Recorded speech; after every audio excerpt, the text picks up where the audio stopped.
Sometimes the people we care about the most are the ones we lose ourselves for. We give up sleep to comfort them. We say yes when every part of us is screaming no. We shrink our boundaries, silence our truth, and sacrifice our peace, not because we're weak, but because we think love means abandoning ourselves. And yet deep down, something feels off. There's this quiet ache, this sense that we're drifting further from who we used to be. The Buddha didn't teach us to disappear into others. He taught us to find balance, to walk the middle path, not in extremes of self-denial or selfishness, but in honoring what keeps us whole. In this video, we're going to talk about 5 things you should never sacrifice for anyone, because once you lose them, the cost isn't just emotional, it's spiritual. These are teachings that have carried generations through heartbreak, confusion, and chaos, and today, they might just bring you back to yourself. So please don't skip any part of this video. Every moment we spend together here is a chance to reconnect with what truly matters. And if you find value in these teachings, if this journey feels like something worth walking together, there's a simple free favor I ask. Just hit that subscribe button. It helps us grow, and more importantly, it tells me you're here for the path of peace, just like I am. Let's begin.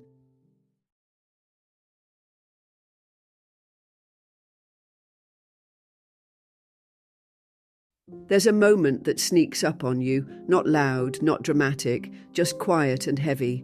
It's the moment you realize you've been carrying a life that doesn't quite feel like your own.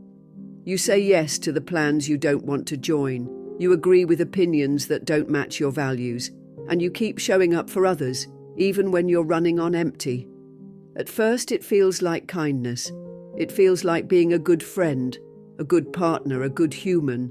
But over time, something starts to shift. That little voice inside you, the one that used to speak clearly about what you needed, begins to fade. And before you even notice, you're not making decisions anymore. You're just responding to everyone else's expectations. This pattern, this quiet pattern of self-abandonment, is something the Buddha warned us about in subtle ways. He taught that clinging, whether to ideas, people, or the image of who we think we need to be, inevitably leads to suffering. And what's more dangerous than clinging to someone else's version of you? We think that if we sacrifice ourselves, they'll see how much we care. That if we give everything, our time, our energy, our silence, they'll love us more, treat us better, or finally offer the appreciation we long for. But that's not what actually happens. What happens is we teach others that our boundaries are flexible, our needs are optional, and our peace is negotiable. The Buddha never said that love means giving yourself away. He taught compassion, but he also taught discernment, wisdom, balance. He showed us the middle way, the space where we can offer kindness without self-erasure, presence without codependence. When we forget this, we don't just lose energy, we lose connection to our own truth. And the longer we live disconnected from that truth, the more we start to feel like guests in our own life. We wake up tired, emotionally foggy, carrying this weight that doesn't belong to us. And here's the really painful part. We often don't notice the damage until we've been running on low for so long, we can't remember what peace felt like. We begin to confuse burnout with loyalty, resentment with love, exhaustion with commitment.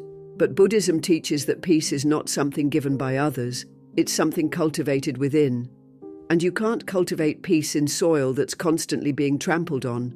When you constantly put yourself last, people get used to it. They don't question your silence, your tired smile, your hesitation, and sometimes they're not trying to hurt you. They've just accepted the version of you that you've allowed. But here's the beautiful truth. Just as you taught people how to overlook you, you can also teach them how to honor you. And it starts by choosing to honor yourself first. That doesn't mean becoming cold or closed off. It means softly but firmly returning to your center, saying, I matter too, saying, not this time, saying, this is what I need.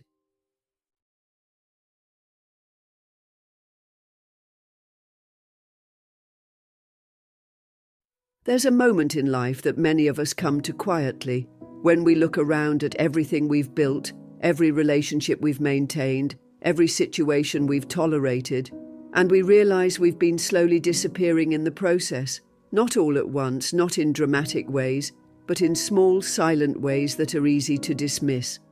You laugh off the disrespect. You brush past the moments when you feel unseen.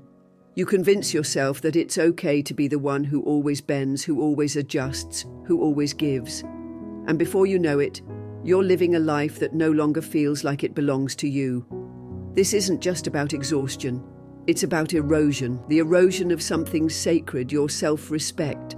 In Buddhism, the Buddha spoke often about the importance of samadhi, right view or right understanding. And part of the right view is seeing yourself clearly, not through the fog of other people's opinions or your own self-doubt, but through the lens of compassion and clarity. The Buddha never taught us to be passive in the face of harm. He never asked us to abandon ourselves in the name of peace. Instead, he taught that the mind is the forerunner of all things. What we believe about ourselves shapes how we live, how we love, and what we allow. Self-respect, then, is not just a feeling, it's a reflection of your awareness. It's how you treat yourself when no one's watching. It's the standards you quietly uphold even when it's uncomfortable. Think about the times you've kept quiet to avoid conflict, the times you've tolerated behavior that didn't sit right in your heart. Maybe it was a relationship where your boundaries were ignored. Maybe it was a job that left you feeling invisible. And maybe, like so many of us, you told yourself it wasn't a big deal, that you could endure it. But Buddhism teaches us that suffering is not something to glorify or normalize. The first noble truth acknowledges suffering, but not so we can stay in it, so we can wake up to it. And what often causes that suffering? A life lived out of alignment, a life where we forget that we are allowed to take up space, to be treated with care, to say no without guilt. Self-respect is the bridge between knowing your worth and living like you believe in it. It's not loud, it doesn't shout or demand, it simply stands firm. The Buddha's own life is a testament to this. He walked away from a palace, not out of rebellion, but out of reverence for truth. He chose discomfort over illusion, silence over argument, compassion over appeasement, and in every step he honored his inner ground. That's what we're asked to do, not in grand gestures, but in the way we speak to ourselves, the way we hold our boundaries, the way we walk away from what dishonors us. Of course, it's not easy. We live in a world that often rewards self-betrayal and calls it kindness, a world that praises those who are endlessly available, even at the cost of their own well-being. But Buddhism reminds us that peace is not found in people-pleasing, it's found in presence, in integrity, in choosing again and again to live in harmony with your truth, even when others don't understand it, even when they push back. Because here's the thing, the people who truly see you will never ask you to shrink. If you find yourself constantly questioning your worth, if you're always giving and rarely receiving, pause, just pause, and ask yourself gently, what would it look like to respect myself here? To honor my need for space, for honesty, for balance? The Buddha taught that the self is not something fixed or permanent, but that doesn't mean we should live without dignity.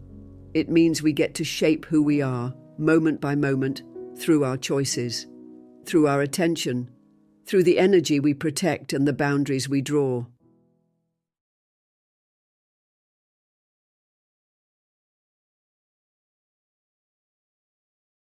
We live in a world that treats exhaustion like a badge of honor. It's almost normal now to wake up tired, push through the day on caffeine, ignore that nagging headache, and scroll ourselves to sleep. And we justify it because we're chasing goals, supporting others, doing what we have to do.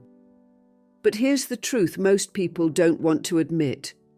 When we keep sacrificing our well-being to keep everything else afloat, it's only a matter of time before everything collapses, including us. The Buddha once said, "To keep the body in good health is a duty. Otherwise, we shall not be able to keep our mind strong and clear." These weren't just words for monks in monasteries. They were meant for all of us living in the chaos of daily life, trying to find some peace within it. Your body isn't just a machine. It's not some object that's supposed to just keep going no matter what. It's your home. It's the temple where your awareness lives. And in Buddhist teachings, everything begins with mindfulness, being fully present, fully aware. But how can we be mindful if our bodies are running on empty, if we're constantly tired, inflamed, sick, stressed, or disconnected from what we're feeling? Buddhism doesn't separate the mind and body the way modern life often does. They are one. They reflect each other. If the body is aching, if the breath is shallow, if your nervous system is always in fight or flight mode, the mind will follow. It will scatter, spiral, and struggle to settle into clarity. And I get it. Taking care of your health sounds simple in theory.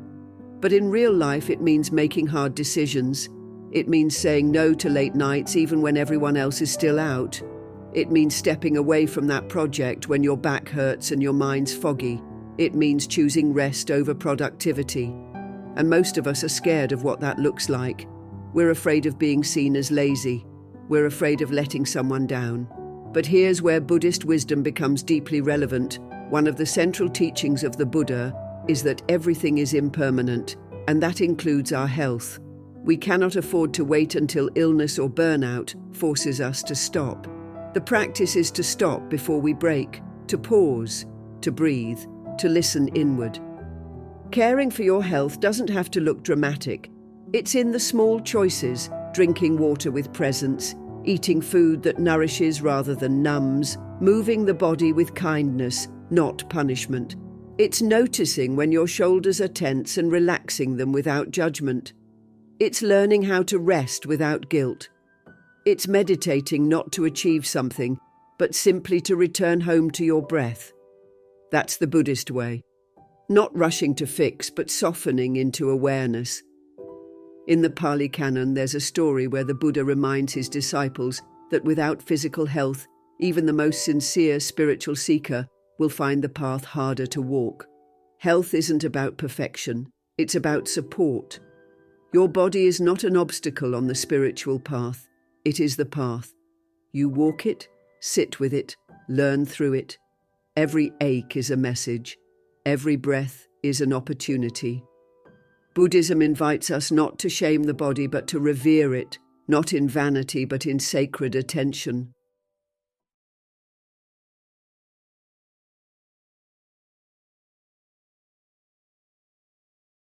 There's something deeply unsettling about waking up each day feeling like you're walking through someone else's life. You go through the motions, work, obligations, small talk, but somewhere in the quiet moments a voice whispers, "This isn't it." You feel it when you're alone, when the world gets quiet, when your mind drifts toward the version of yourself you used to believe in. That quiet ache you can't quite name, that's your dream trying to reach you. Not the kind of dream born from ego or comparison, but the kind that comes from your dharma, your true nature. In Buddhism, we're not encouraged to chase after every fleeting desire, but we are encouraged to honor what arises from deep within, the path only you are meant to walk. The Buddha taught that we each have a unique role to play in this life, and to ignore it is to suffer. That doesn't mean your dream has to be some grand mission or public achievement. Maybe your dream is to open a small shop filled with things you love. Maybe it's to teach, to write, to heal, to live simply in peace. Whatever it is, it's yours. And because it's yours, no one else can validate it or fulfill it for you. Only you can answer that call. The danger is that when we start sacrificing our dreams for others, for their comfort, their approval, or their fear, we slowly step out of alignment with ourselves. And in Buddhism, that's the beginning of suffering.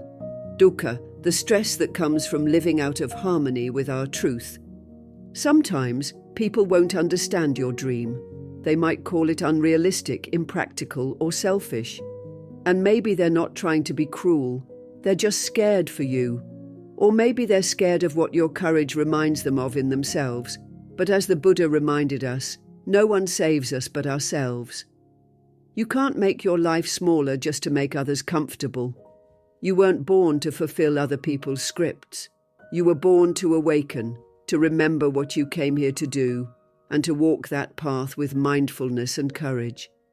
Here's where Buddhism gives us both comfort and challenge. The path is yours, but it's not always easy. The Eightfold Path includes right effort, and that means we show up each day with intention, even when the dream feels distant or unclear. And some days you might feel like you're not moving at all. But progress in Buddhist practice isn't measured by speed. It's measured by presence, by consistency, by sincerity. One mindful step is better than 100 distracted ones. Your dreams also require protection. Just like monks protect their peace through silence and discipline, you must protect your vision from the noise of the world. Not everyone will see it. That's okay. Not everyone is meant to walk with you. Some people may fall away when you begin to prioritize your dream, and that can hurt. But clinging to what no longer fits is another form of suffering the Buddha warned us about. If a relationship or situation asks you to kill your dream to keep the peace, you're not in harmony, you're in bondage.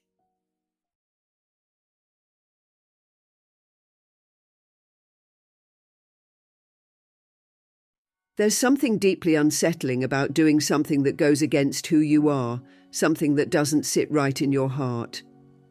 Maybe it's saying something just to fit in. Maybe it's staying quiet when your soul is begging you to speak up. Or maybe it's going along with something that feels wrong just to avoid conflict. It's subtle at first. A small compromise here, a swallowed truth there. But over time, those small moments of self-betrayal add up. And one day, you look in the mirror and realize you've drifted so far from your own truth that you barely recognize the person staring back at you. That's what happens when we start giving up our values, not all at once, but in tiny, almost invisible steps. And the cost? It's heavy. It weighs on your peace, your confidence, and your ability to trust yourself. Buddhism teaches that our actions should always align with sila, or moral discipline. This isn't about being perfect or following a set of rigid rules. It's about living in a way that is rooted in awareness, kindness, and integrity. The Buddha emphasized that our thoughts, speech, and behavior should arise from clarity, not confusion, from compassion, not fear. When we abandon our values, we are no longer acting from our center. We are reacting to the world, getting tossed around by opinions, pressures, and expectations. And the result? Restlessness, unease, that subtle sense of inner conflict that follows us everywhere, even into silence. Values are not just ideas you talk about. They're the inner compass that guides your decisions when no one else is watching. They are what keep you grounded when the world tries to push or pull you in 1,000 directions. You don't really notice them until they're being tested, when you're asked to laugh at something that's cruel, or to stay silent in the face of injustice, or to support something you don't truly believe in because it's easier that way. But here's what the Buddha taught. It's not the outside conditions that define our suffering. It's how we respond to them. And the way we respond comes from our internal alignment. When you act in harmony with your values, even in difficult situations, you preserve your peace. You walk in dignity. You sleep at night with a quiet heart. I know it can be hard. Sometimes standing by your values means standing alone. It means being misunderstood. It means being called difficult or idealistic. But the Buddha reminded his followers again and again that the path to liberation is not always the most popular one. In fact, it often means going against the grain, against the crowd, against the noise of the world.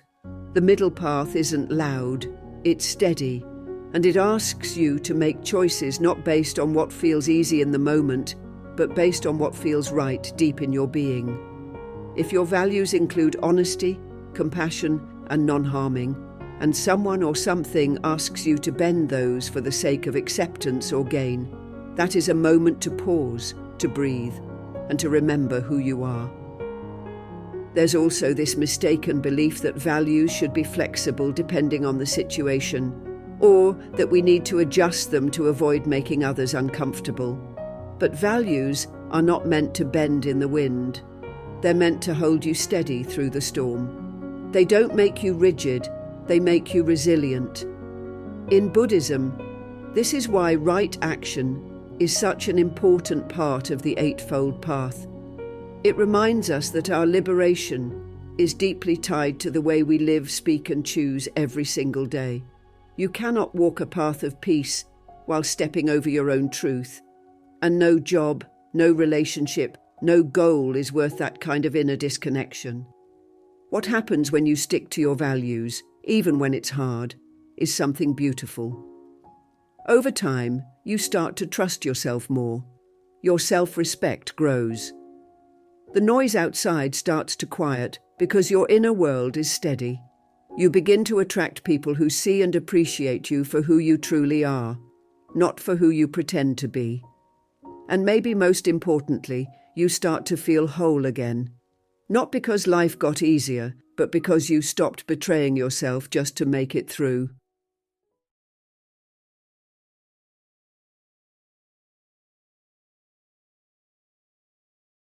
Some days it feels like happiness is always just out of reach, like it lives in the next achievement, the next vacation, the next version of yourself that's just a little more perfect than who you are now. We keep telling ourselves, I'll be happy when, and fill in the blank with things that seem important: more money, better health, recognition, a relationship that finally feels safe. But when you pause and look back, how many times have you already achieved something you once thought would make you happy, only to find yourself still searching? In Buddhism, this cycle is called tanha, craving. It's the endless chase for something outside ourselves that we believe will finally make us feel whole. But the Buddha taught a different path. He didn't promise a life without pain. He offered us something more powerful. The understanding that happiness doesn't begin when life gets easier. It begins when the mind becomes still. Happiness in Buddhist teaching isn't about excitement or pleasure. It's about sukha, a state of deep well-being, rooted in contentment and clarity. It's a peace that arises not because everything is perfect, but because you are no longer at war with what is. This kind of happiness doesn't come from outside validation or success. It comes from living in alignment with the present moment, with your values, and with a heart that's free from clinging. And yes, that's hard, especially in a world that constantly tells you you're not enough unless you're achieving more, proving more, or keeping up with everyone else. But here's where the Buddha's wisdom cuts through the noise. He reminds us that peace is not something we earn, it's something we return to. It's already within us, waiting to be uncovered when we stop looking in all the wrong places. Think about how often we give away our happiness without realizing it. We scroll through our phones and compare our lives to strangers. We say yes to things that drain us because we don't want to disappoint anyone. We surround ourselves with noise, busyness, and distraction because we're afraid to sit still and face ourselves. Slowly, this erodes our joy. Not because life is unkind, but because we've forgotten how to protect our own inner space. The Buddha's teachings on mindfulness, sati, are a gentle call to come back to what's real. When you eat, eat. When you walk, walk. When you feel joy, don't rush past it. And when you feel sorrow, don't run from it. Mindfulness doesn't fix everything, it reveals everything. And in that clarity, we begin to find peace again. Part of protecting your happiness means knowing where your energy is going. Are you pouring yourself into people who never fill you back up? Are you chasing validation from people who don't even understand who you really are? Buddhist practice encourages right effort, one of the steps on the Eightfold Path, which means investing your time and energy in what nourishes your heart and brings harmony to your life. This might look like creating space for rest, saying no without guilt, letting go of people who can't meet you with respect. These aren't acts of selfishness, they are acts of compassion toward yourself. Another often overlooked aspect of happiness is gratitude. In Buddhist tradition, monks begin and end their day with simple reflections of appreciation for the body, the breath, the food, the teachings, the chance to live another day with awareness. It's easy to overlook what you already have when your eyes are always on what's missing. But gratitude grounds you. It turns ordinary moments into sacred ones.